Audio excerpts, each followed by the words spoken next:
Good morning and welcome to our thought for the day this Monday.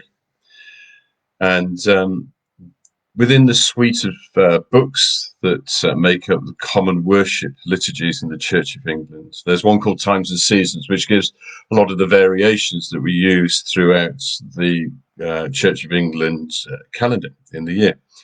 And there's some useful stuff about background of things and introductions. And so this morning, really, I want to share with you the introduction to the season of Lent, as that starts on Ash Wednesday this week.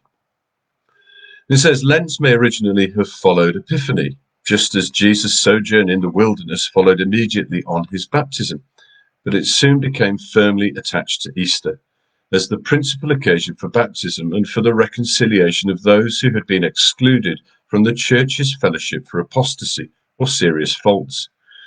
This history explains the characteristic notes of Lent: self-examination, penitence, self-denial, study, and preparation for Easter, to which almsgiving has traditionally been added. The Latin hymn from before the 12th century has words that say, "Now is the healing time decreed." Pardon me. Now is the healing time decreed for sins of heart and word and deed, when we in humble fear record the wrong that we have done the Lord.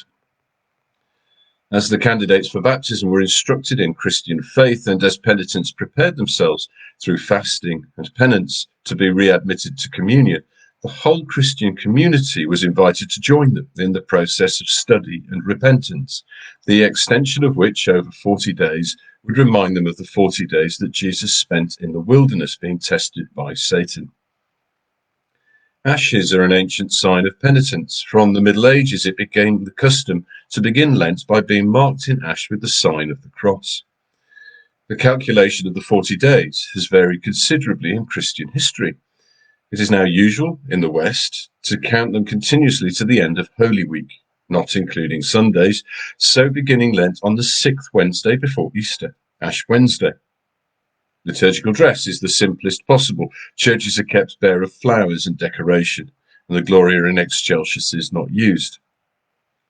The 4th Sunday of Lent, Latere or Refreshment Sunday, was allowed as a day of relief from the rigour of Lent, and the Feast of the Annunciation almost always falls in Lent. These breaks from austerity are the backgrounds to the modern observance of Mothering Sunday on the 4th Sunday of Lent. As Holy Week approaches, the atmosphere of the season darkens.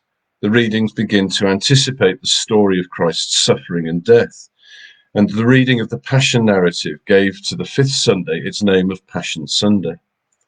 There are many devotional exercises which may be used in Lent and Holy Week outside of the set liturgy.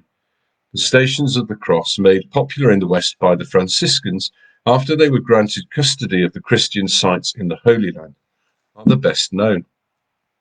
I think there's some amazing background there to all that goes on in Lent, which starts this week. And while we won't be gathering on Ash Wednesday for that ceremony, that marking with the imposition of ashes, there will be an online service that you can join.